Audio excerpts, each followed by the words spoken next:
What's going on, guys? It's your boy Retrospective here, back at it again with a brand new video. Today, we're going to be trying to teach you a little bit of what it takes to start riding a motorcycle. Now, you're going to need to learn a lot of new things.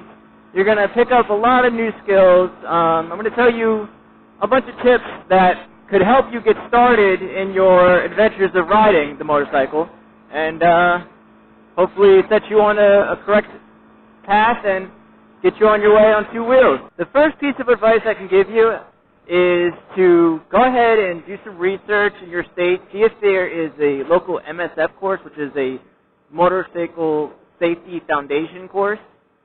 If you check that out and schedule like a weekend, they usually do it in 2 days.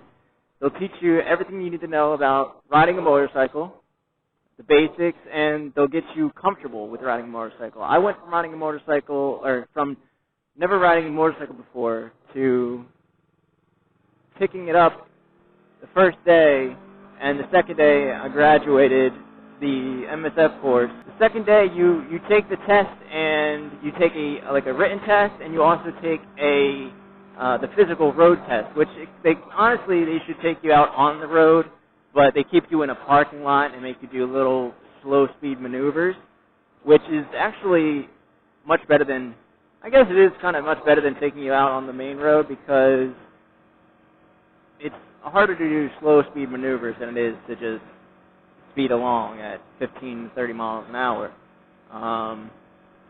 Because the bike will go straight on its own. All it needs to be going is maybe 5 miles an hour, and it'll keep itself stable enough.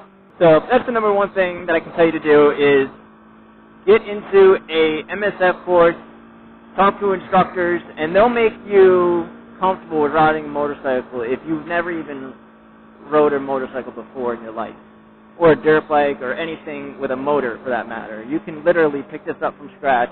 All you need to know is how to ride a regular bicycle. So my strap is not buckled right now, and I did not realize it till just now. So second tip I can give you as a biker is, when your strap is not buckled on your helmet, pull over and buckle it right away. Because if you go down, guess what? That helmet's coming off and you're dying. So I just buckled that in, and now we're back on our way. So to continue talking about getting started and what you pretty much need to know about riding motorcycles when you're getting into it or beginning, one thing is you're going to be paying attention to the weather a lot more often. And the reason being is, when you're out on the road, you're going to want to know whether it's going to rain, or if it's going to snow, or if it's going to be too hot, or if it's going to be too cold, what you're going to want to wear for the proper day. And that can stop you from riding sometimes if it's like just rained out, or if it's snowing. A lot of people don't ride. Most people that I've seen do not ride in the snow. I think I've seen one guy wearing a kilt ride in the snow, and that was pretty awesome, but he went down nonetheless. So lesson number one: don't ride in the snow. Which brings me to my next topic, your gear, the clothes that you're going to be wearing for when you're starting to ride a motorcycle. You're going to need a helmet, you're going to need gloves, you're going to need a jacket, you're going to need boots, and that's about all you really need. Sorry to interrupt the video, guys, but it looks like my camera cut out at this point and the battery died. I'm recharging it now, and hopefully I'll be back on the road with a new video tomorrow. Be sure to watch the rest of this video and listen carefully to the tips and tricks on how to get started riding. Once you're experienced enough, you'll see guys out there riding without helmets. I mean, in PA, Pennsylvania that is, you can ride without a helmet, and I see it all the time in Pennsylvania. It's ridiculous. Like, if they go down, they're screwed. There's nothing protecting them. That brings me to my next topic, which is basically your finances. You're going to have to budget and figure out the best way to get a motorcycle, get all the proper gear, and, you know, be able to get on two wheels, put gas in the tank all the time. But you got to budget what you're spending, at least for that first part, because when you first buy a motorcycle, you're putting down a pretty big down payment, and sometimes you're just buying it outright. So you need to make sure that you're buying a motorcycle that fits your budget, because the gear alone is going to cost you anywhere between $500 to $1,000, ranging on if you're getting medium to good quality gear.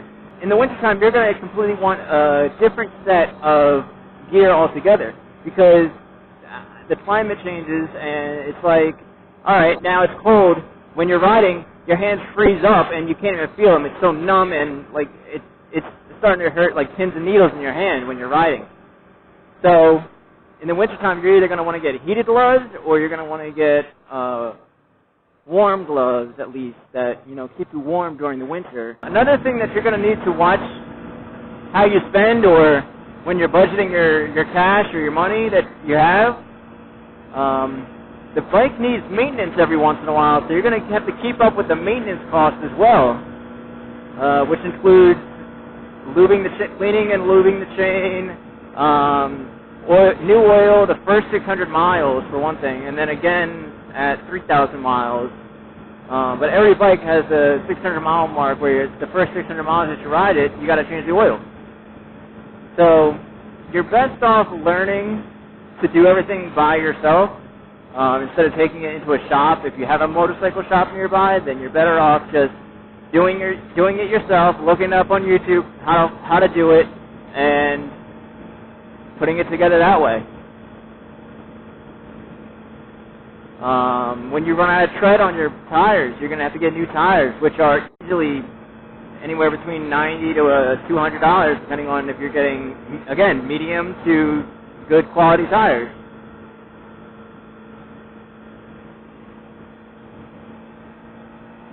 And then you're going to want to do upgrades as well. You're going to do all these upgrades to your motorcycle, like I've done to mine, and it's going to cost you well over $1,000 at least, because I know that mine has at least.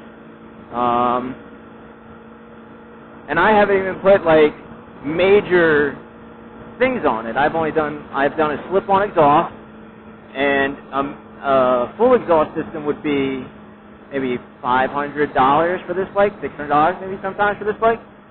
The one that I got, my slip-on, let alone, was only $230. It's still a decent chunk of change if you don't really have money in the bank.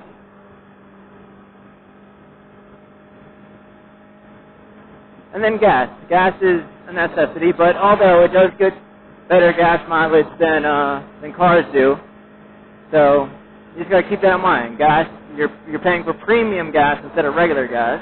So if you guys are going to be getting into motorcycling, be sure to hit me up, leave a comment below. Let me know what you guys are looking into, what kind of bike you guys are going to start riding, how old you are, what interested you to get started riding. Just let me know, start a conversation. Let me see what's going on down in the comments, how my subscribers are doing.